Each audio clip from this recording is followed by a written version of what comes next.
Humans and animals cannot live without water and food. But in the Middle East, war and climate change consequences stand to root problems and undermine the basic need of humans in countries like Yemen, Syria, and Iraq, which may set the region up for more dangers, especially since the region's temperature is forecast to rise by 5 degrees in the next decade.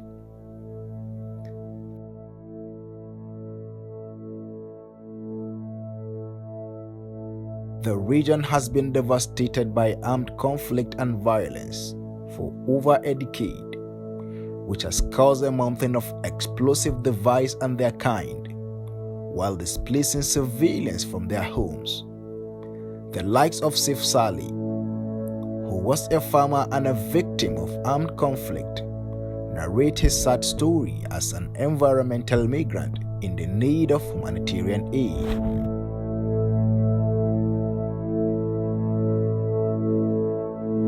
Considering my age, I am now 76 years old, and I can attest that I have never seen such immense heat as we see today. The country is consumed by war. We were severally displaced and migrated from one place to another, which forced me to vacate my house for about 5 years.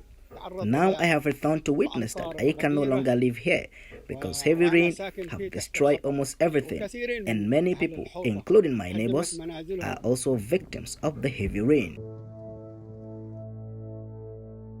Forests and farms used to look green. Farmers generated money and country's economy grew, while food security was a priority. But today, most farmers cry and have since lost a means of livelihood. Riyad Al-Ghazali, a tribal leader in Iraq, counts how thousands of hectares of farmland are declining, vanished, and running on a disaster from both natural, scientific, and humanly created problems that aggravate humanitarian need.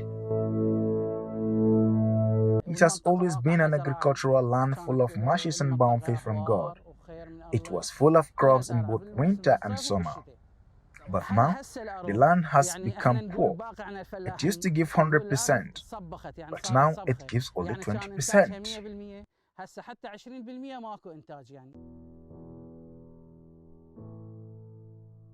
Even dams and rivers are not immune from the climate crisis. An example of a famous dam in Yemen, Wadi Dam, located in the Abian community, has now totally collapsed and dried up into the desert.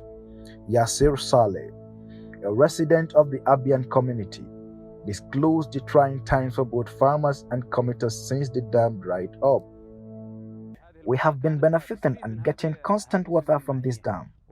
It is one of the greatest and most used by communities surrounding Abian, and it never dried up, but this year was desert full and dry, which caused an imminent crisis for the farmers and forced many to vacate and leave behind their livelihood.